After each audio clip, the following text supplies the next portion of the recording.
단락 1번 창세기 41장 1절의 말씀. 만 2년 후에, 이 후에가 미케츠, 종말, 끝이라는 단어가 있습니다. 그런데 이 종말 끝과 어떠한 꿈이 연결되어집니까? 바로가 꿈을 꾼즉 자기가 나일 강가에 서 있는데, 바로의 꿈과 마지막 종말의 때와 연결되어져 있다라는 거예요.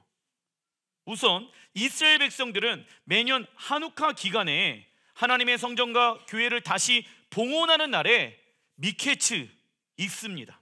이는 육의 관점으로 볼 때 어둠 가운데 있지만 영의 관점으로 볼 때는 어둠을 물리치고 빛으로 오실 예수야에 대한 예언적 그림이라는 것입니다.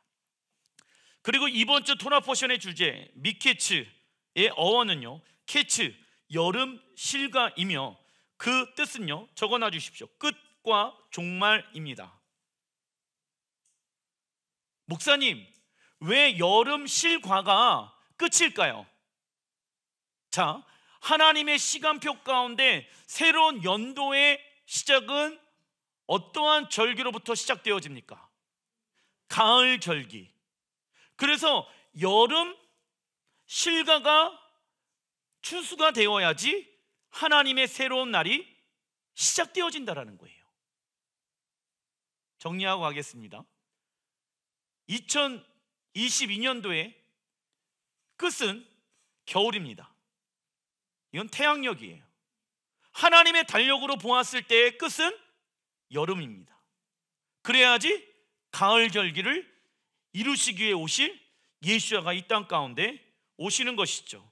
그래서 하나님 나라의 시간표의 끝은 여름이며, 예수야는요 어떠한 절기를 이루시기 위해 다시 오십니까? 가을 절기. 그리고 바로가 마지막으로 두 가지의 꿈을 꾸게 되어지는데, 이때 케츠, 종말이라는 단어가 3번 나오게 되어집니다. 바로가 꾼 꿈은 7년 대풍년과 7년 대환란의 패턴으로 되어져 있으며, 이를 통해 이스라엘과 열방의 구원이 완성되어질 것을 말하고 있는 것입니다. 자, 보세요. 7년 대풍년, 마지막 때에 7년 대 무엇이 온다? 풍년이 오고 나서 7년 대환란이 온다라는 거예요. 들어보셨는가요? 7년 대풍년이 온다는 것을 들어보셨습니까? 마지막 때에 7년 대풍년이 오는 거예요. 그게 데살로니가 전서에 뭐라고 말씀하고 있습니까? 마지막 때가 되어지면 사람들은 안전하다, 평안하다, 그러한 시기가 온다라는 거예요. 지금은 러시아와 우크라이나, 미국과 중국 불안전하죠? 대풍년의 시기가 아닙니다. 대풍년의 시기가 옵니다. 누가 만들어낸 대풍년의 시기일까요? 적그리스도가 만들어낸 거짓 평화의 시기가 온다라는 것이에요. 사람들이요, 야, 이제는 안전하다, 이제는 평안하다, 이제는 자유롭다, 이제는 살만 나는구나 라는 대풍년의 시대가 오게 되어질 것입니다. 그리고 그 이후에 대환란의 7년의 시간들이 시작된다 라는 것이죠. 7년 대환란 가운데 전 3년 6개월은요 이 땅에 어떠한 평화가 시작되어집니까? 거짓 평화. 이때 멸망에 가증한 적그리스도가 거룩한 어디에 앉습니까? 예루살렘 성전. 그리고 예루살렘 성전에 앉아서 무엇을 행합니까? 기적과 이사를 일으키며 세상 나라들이 원하는 평안과 안전을 약속하는 거짓 평화 조약을 맺을 것이며, 이때 많은 이들을 무엇하게 합니까? 미혹해 한다라는 거예요. 그리고 7년 대환란 가운데 후 3년 6개월은요 적그리스도가 일어나 자신을 경배하지 않는 자들을 잡아가거나 칼로 순교하게 될 것입니다. 예전에는 이해가 되지 않았어요. 왜 칼로 순교했을까? 순교하게끔 했을까? 생각해 보십시오. 적그리스도는 10개의 이방 나라들이 연합되어진다, 주일날 배웠죠? 그 10개의 이방 나라는 지금의 어디를 말합니까? 아랍 국가이죠. 그런데 아랍 국가 사람들이 지금도 선교사들을 어떻게 죽입니까? 칼로 죽이죠. 총도 있고 죽일 수 있는 방법은 여러 가지가 많이 있는데 왜 칼로 죽일까요? 꿀 안에 그렇게 기록되어져 있기 때문에. 그런데 먼저 하나님이 적그리스도에게 경배하지 아니하는 자들을 적그리스도가 칼로 목베임 당하게 할 것이다라고 예언하고 있는 거예요. 누굴까요? 아랍 민족으로요. 이처럼 하나님께서 적그리스도에게 이러한 권세를 허락하신 이유는 우리를 무엇으로 단장시키기 위해서 정결하고 거룩한 신부로 단장시키기 위함입니다. 목사님, 왜 하나님이 이러한 고난과 이러한 역경과 이러한 어려움들을 우리 교회에게 허락하셨을까요? 더욱더 정결하고 깨끗한 거룩한 주님의 신부로 무엇을 시키기 위하여? 단장시키기 위하여. 여러분 생각해 보십시오. 여러분들의 환경이 너무나도 좋아요. 그렇다면 정말 그러한 사람이 더욱더 하나님 앞에 정결하고 깨끗하게 자신을 준비시킬 수 있는 사람이 몇이나 될까요? 돈도 많고요, 건강하고요, 사업도 잘 되어지고요, 우리의 가정이 너무나도 평안해요.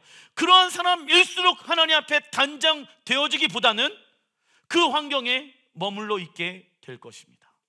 우리가 언제 하나님의 말씀으로 단장하게 되어집니까?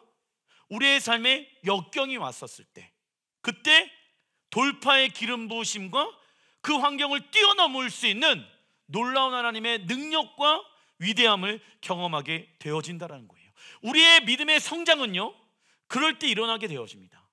아무런 일이 일어나지 않았을 때 우리의 믿음이 성장하기보다는 우리의 삶 가운데 어려움과 환난과 핍박이라는 문제 가운데 오게 되어졌을 때, 하나님, 이 문제를 내가 뚫고 나가는 것이 아니라 주님의 이름으로 뚫고 나가길 원합니다. 하나님 위대하신 분이십니다. 전능하신 분이십니다. 그 하나님의 성품을 알면 알수록 우리의 믿음이 무엇 되어지기 시작합니까? 성장하게 되어진다는 거예요. 우리의 믿음의 성장은 하나님이 어떠한 분인지 알게 되어졌을 때 성장하게 되어진다는 것이죠. 그래서 우리에게 필요한 것은 무엇입니까? 고난이라는 거예요. 고난, 환난.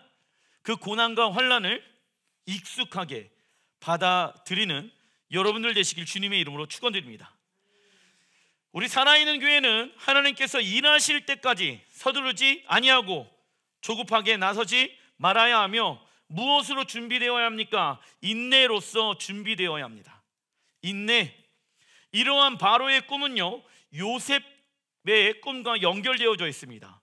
요셉의 첫 번째 꿈은 열한 곡식단이 요셉의 곡식단 앞에 엎드려 절하는 꿈이며, 두 번째 꿈은 해와 달과 11개의 별이 요셉에게 절하는 꿈입니다. 이러한 요셉의 꿈은 장차 오실 예수와께서 온 이스라엘에게 높임을 받을 것이며 그들이 엎드려 절하게 될 것을 보여주는 꿈입니다. 그래서 요셉의 꿈이 어떻게 이루어질 것인지 보여주는 것이 바로의 꿈이지요.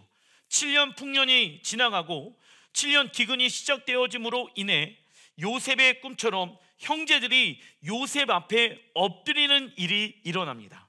즉 마지막 때에도 7년 풍년, 데살로니가 전서 5장 3절에 마지막 때에 그들이 평안하다, 안전하다라고 이야기하게 되어졌을 때 7년의 기간이 지나고 난 후 온 이스라엘 백성들이 예수와께 엎드려 경배하는 일이 있게 될 것입니다. 창세기 41장 14절, 이에 바로가 사람을 보내어 요셉을 부르매 그들이 급히 그를 옥에서 내놓은지라. 요셉이 곧 수염을 깎고 그의 옷을 갈아입고 바로에게 들어가니 바로가 또 요셉에게 이르되 내가 너를 애굽 온 땅의 총리가 되게 하노라 하고 자기의 인장 반지를 빼어 요셉의 손에 끼우고 그에게 세마포 옷을 입히고 금 사슬을 목에 걸고 그가 요셉의 이름을 사브낫 바네아라고 하고 세마포 옷을 입혔지요.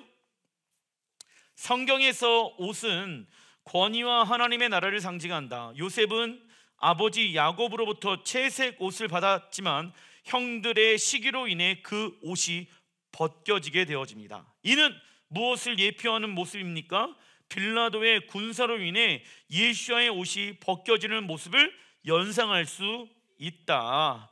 그리고 요셉은 왕의 권위를 상징하는 세마포의 옷을 입고 당시 최강의 나라 애굽을 하나님의 말씀으로 다스리기 시작하지요. 참고로 세마포의 옷은 무엇입니까? 성도들의 옳은 행실, 하나님의 말씀에 순종하는 삶을 이야기한다라는 것이에요. 자, 요셉이 세마포의 옷을 입고 왜 입었을까요? 세마포의 옷이란 성도들의 옳은 행실.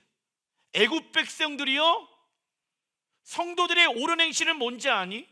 하나님의 말씀에 순종하는 삶을 살아가는 것이다. 이것을 가르쳤다라는 거예요. 그것을 가르치게 되어졌을 때 애굽이 붕 일어나게 되어집니다.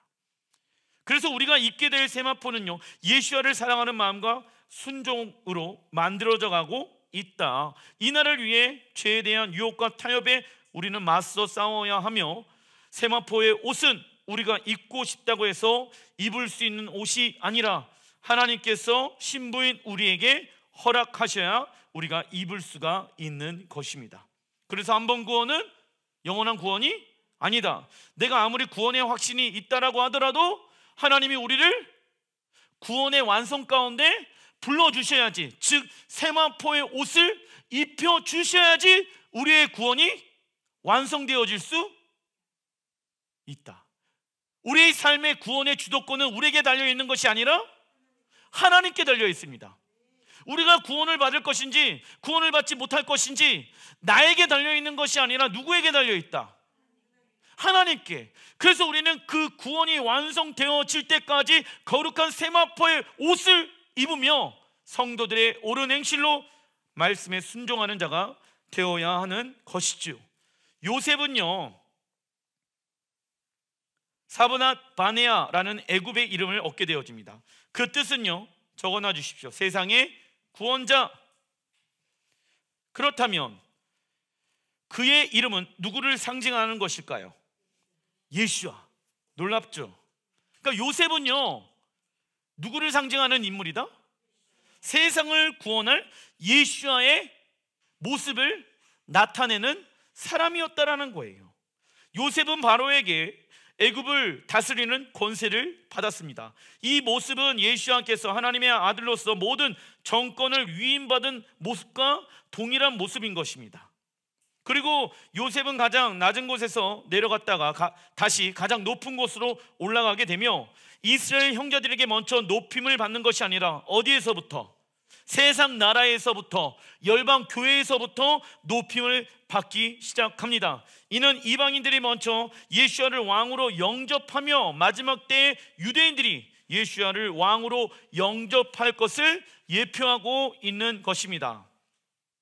미키의 치에 대해서 정확히 알고 있었던 사도 바울은 이렇게 말씀합니다. 로마서 11장 25절 시작. 너희가 스스로 지혜 있다 하면서 이 신비를 너희가 모르기를 내가 원하지 아니하노니 이 신비는 이방인의 충만한 수가 들어오기까지 이스라엘의 더러는 우둔하게 된 것이라. 그리하여 온 이스라엘이 구원을 받으리라.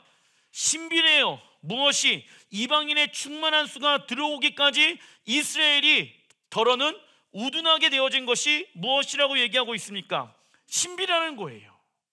그러나 하나님은 완벽하게 이스라엘을 버린 것이 마땅하니다. 왜냐? 26절에 그리하여 온 이스라엘이 구원을 받으리라. 할렐루야. 예전에는 온 이스라엘이라고 했었을 때 교회가 이스라엘이지, 아니지요. 남유다와 북이스라엘이 하나가 되어졌을 때 성경은 무엇이라고 말합니까? 온 이스라엘이라고 말한다고. 이것이 하나님이 우리에게 말씀해 놓으신 신비예요. 사도 바울은 이 신비의 계시를 알았다는 거예요. 그런데 이 시대 교회는 이것을 신비라고 여기지 않아요. 당연히 교회가 무엇 되어졌다라고 생각합니까? 이스라엘이 되어졌다라고 생각한다는 거예요. 눈이 어떻게 되어졌습니까? 가려워졌기 때문에 이 신비에 대해서 알 수가 없는 것입니다. 사도 바울이 말하는 신비로운 일은 무엇입니까? 이방인인 우리를 구원케 하기 위해 이스라엘을 우둔하게 하신 것입니다. 그리고 성경에서 온 이스라엘이라는 표현을 사용하게 되어졌을 때 남유다 이스라엘과 북이스라엘 열방교회가 하나가 되어졌을 때 이 단어를 사용합니다. 그리고 요셉의 친형제들은 요셉을 한눈에 알아보지 못합니다. 왜일까요? 이는 유대인들이 눈이 가려워져서 예수께서 하나님의 아들이라는 것을 한눈에 알아보지 못하도록 하나님이 예언해 놓으신 말씀인 거예요. 창세기 42장 21절, 그들이 서로 말하되 우리가 아우의 일로 말미암아 범죄하였도다. 무엇을 하고 있습니까? 회개하고 있잖아. 그렇다면 퀴즈, 마지막 때 유대인들이 예수야를 알아보지 못한 거에 대해서, 예수야가 메시아인 거에 대해서 알아보지 못한 거에 대해서 회개하는 때가 언제일까요? 대속죄의 날. 누구 앞에? 애굽의 총리였던 요셉 앞에 서게 되어졌을 때. 놀랍죠? 절기를 모르면 이런 하나님의 숨겨놓은 비밀을, 신비를 알 수가 없다라는 거예요. 그가 우리에게 애걸할 때 그 마음의 괴로움을 보고도 듣지 아니하였으므로 이 괴로움이 우리에게 임하도다.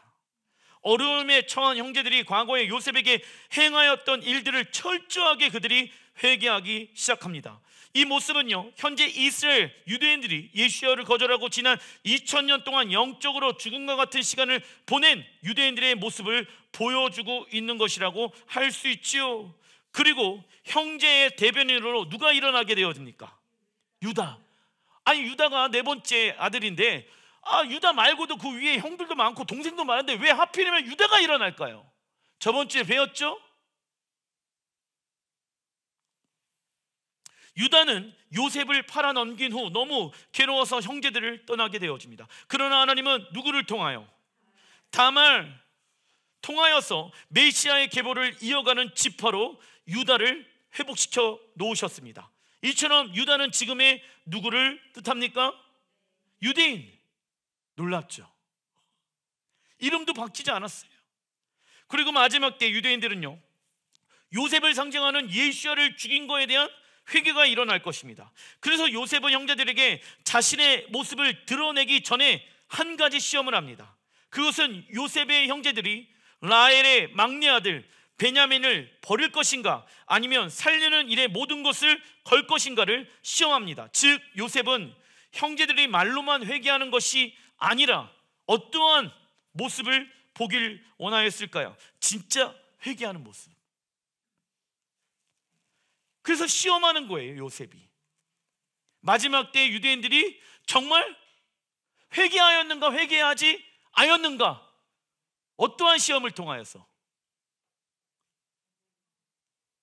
7년 대환란의 시간들을 통해서. 이해되시죠? 이제 그들이 진짜 예수야를 의지할 것인가? 마지막 전쟁, 무슨 전쟁입니까?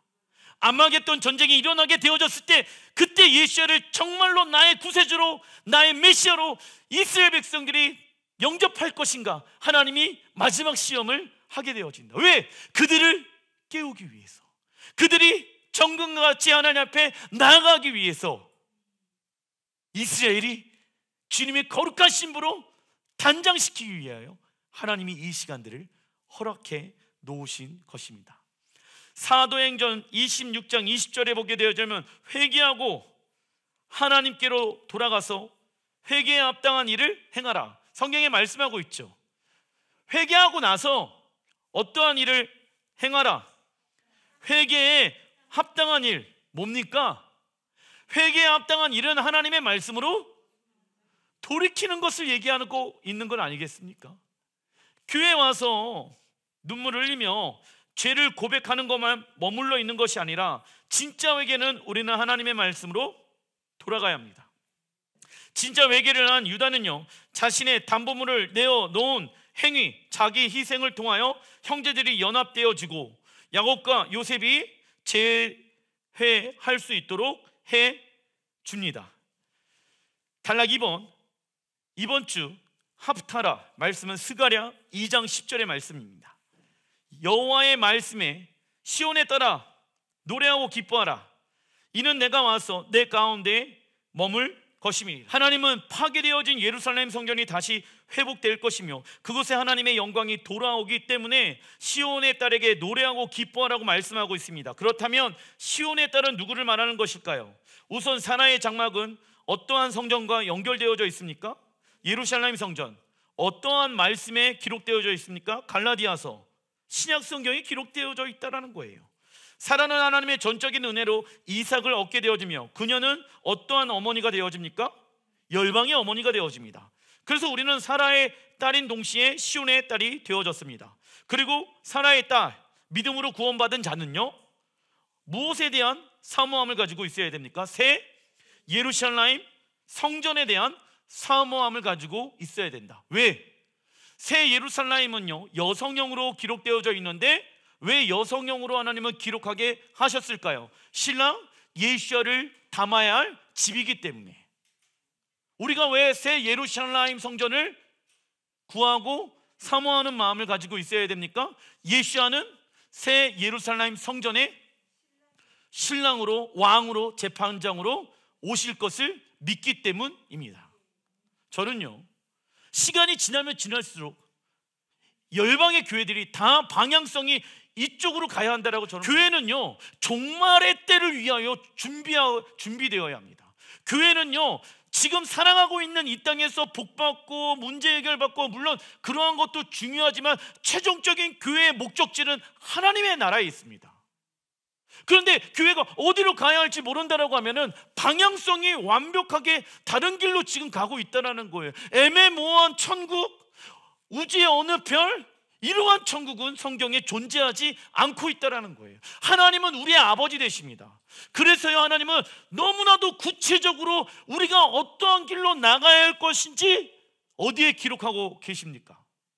성경 말씀. 하나님 아버지는 아들인 우리에게, 딸인 우리에게 우리가 어떻게 살아가야 할 것인지 정확하게 기록하고 있다고. 그런데 많은 사람들이 그 마지막에 대해서 뭐가 없습니까? 관심이 없다. 스가랴 3장 8절, 대제사장 여호수아야, 너와 내 앞에 앉은 내 동료들 여호수아와 다른 제사장들은 내 말을 들을 것이니라. 이들은 예표의 사람들이라. 우리가 이 사람이 되어야 되는 거예요. 예표의 사람들. 예수와의 다시 오심을 보여주는 예표의 사람들이 되어야 된다고. 내가 내 종 싹을 나게 하리라. 이 싹은 예수와를 상징합니다. 9절, 만군의 여호와가 말하노라. 내가 너 여호수아 앞에 세운 돌을 보라. 한 돌은 7 눈이 있느니라. 내가 거기에 새길 것을 새기며 이 땅의 죄악을 하루에 제거하리라. 이 날은 언제일까요? 대속죄일인 거예요. 여호수아가 다른 제사장들은요, 예표의 사람들입니다. 이는 이 땅에 오시는 예수야를 간접적으로 보여주고 있는 역할을 하는 사람이다. 그리고 이들은 하나님의 종을 싹나게 하는 일을 감당하게 되어집니다. 이 싹의 히브리어는 제마흐, 뜻은요, 장차 이 땅에 오실 메시아의 칭호입니다. 제마흐, 싹. 이처럼 우리 또한 하나님의 말씀으로 단장하여 세상 가운데 예수야를 보여주는 역할을 감당해야 한다. 그리고 예수야께서 이 땅에 지상 재림하셨을 때 이스라엘의 땅의 죄악을 단 하루 만에 제거하실 것입니다. 이날은 이스라엘의 어떠한 회개가 일어나는 날입니까? 국가적 회개와 구원의 날인 대속죄를 뜻한다. 그리고 예수야는 하루 만에 왕과 대제사장의 직분을 감당하게 될 것입니다. 작은 1번, 스가랴 3장 10절, 만군의 여호와가 말하노라. 이날에 너희가 각각 포도나무와 무화과 나무 아래 서로 초대하리라 하셨느니라. 그날의 포도나무와 무화과 나무 밑에 앉은 것은 이스라엘의 번영을 뜻한다. 그리고 나무 아래로 서로를 초대하고 있습니다. 하나님은 돌 감람나무인 이방교회를 어디로 접붙이게 해 주셨을까요? 찬 감람나무 이스라엘로 접붙이게 해 주었습니다. 그리고 하나님은 우리를 이스라엘로 초대하고 계시며 그 안에 있는 자들에게 하나님은 마지막 때 무엇을 주십니까? 번영을 주시길 원하십니다. 여러분, 이 땅에서 번영되어지는 게 좋겠습니까? 영원한 하나님의 나라에 들어가서 번영하는 게 좋겠습니까?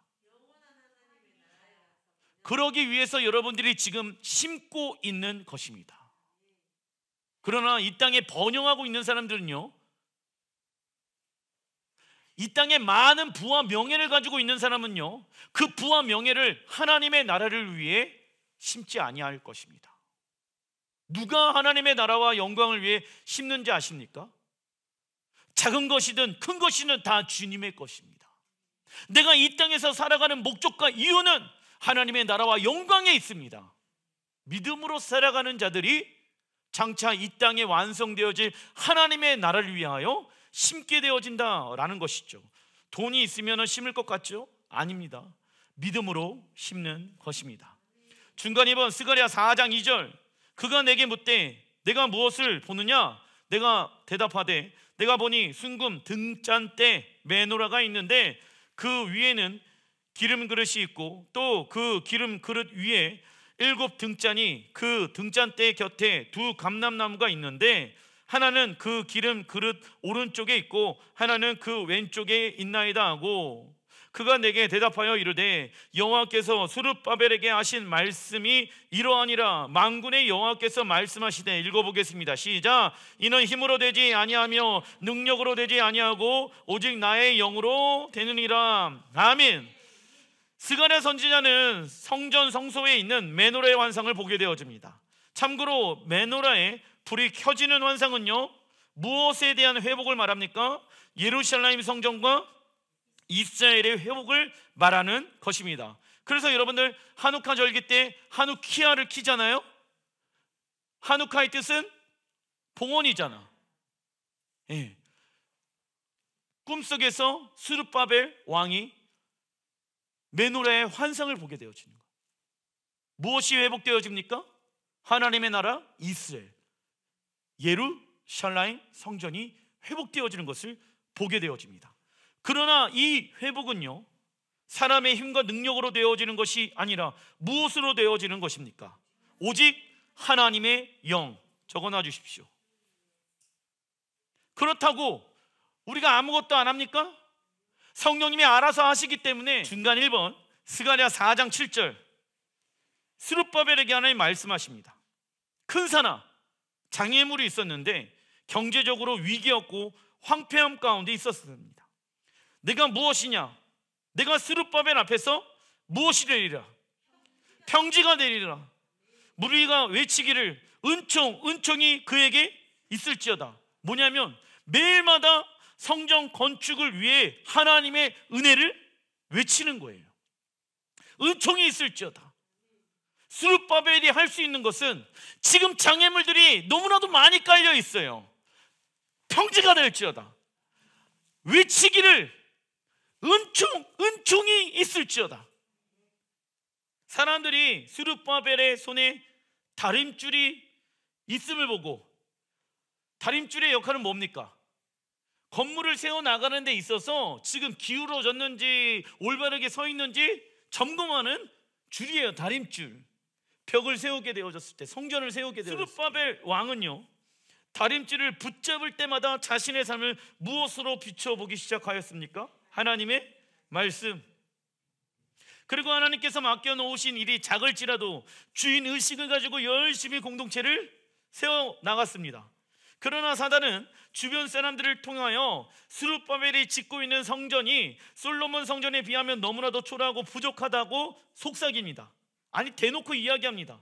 이처럼 하나님의 음성에 순종하여 작은 거에 충성하다 보면 그 과정은 어렵고 힘들 수 있지요. 그러나 우리는 하나님의 말씀이 성취되어질 것을 믿으며 인내하고 하나님과 함께 걷는 방법을 배워야 합니다. 그리고 우리의 가정과 직장과 교회가 부족하거나 초라해 보여도 환경에 우리의 마음을 빼앗겨서는 된다 안 된다. 이때 우리가 해야 될 것이 있습니다. 우리가 해야 할 일은 낮아지는 것이고 하나님께서 해야 할 일은 우리를 높이시는 것입니다. 즉 하나님의 성취의 때가 있다라고 하면 그것을 경험하기 위해 어떠한 때도 있을까요? 준비하는 때.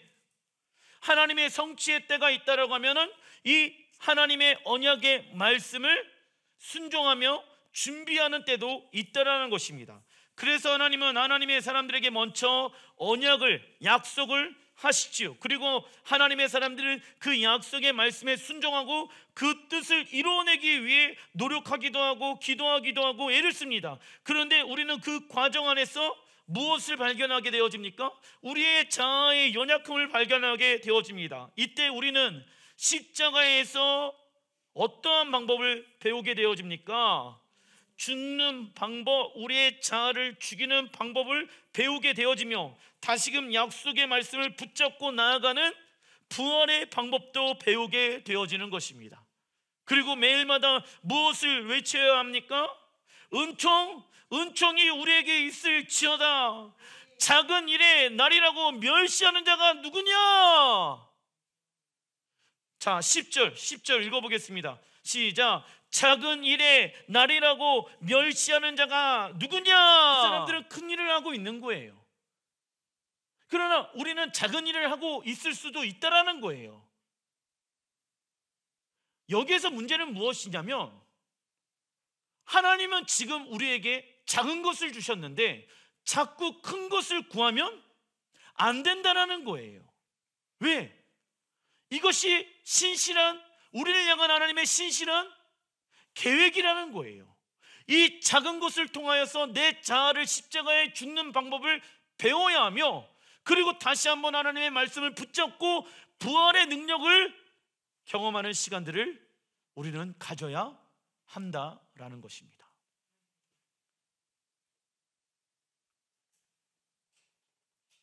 기도하겠습니다.